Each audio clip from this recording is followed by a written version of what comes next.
in the Philippines. Wow, Philippines. 1 year sa daycare. 1 year sa kinder. 6 years sa elementary. Wow. 4 years sa high school. Wow. 2 years sa K-12. Wow.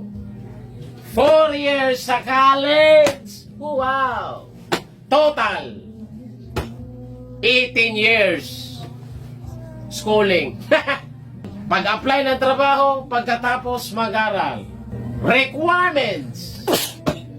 Diploma. Hindi pa binigay. TOR. Hindi pa rin binigay kasi may utang sa school. Resume, biodata lang yung dala, hindi pa tanggap. Barangay clearance. Police clearance. NBI clearance. Hit pa. Birth certificate, hindi tumanggap ng local. Valid ID, nako, samot. Hindi pa dumating. Medical certificate. Drug test, ha. SSS number. PhilHealth number. Pag-ibig number. BIR number. Aming pang number. With work experience. Kakagraduate pa nga lang with work experience. Tapos may pahabol pa. With pleasing personality. Nako, paano pagpangit ka? Hindi naman tayo Piolo Pascual. Sweldo.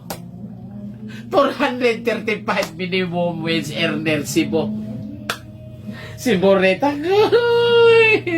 South Korea. South Korea. Walang schooling.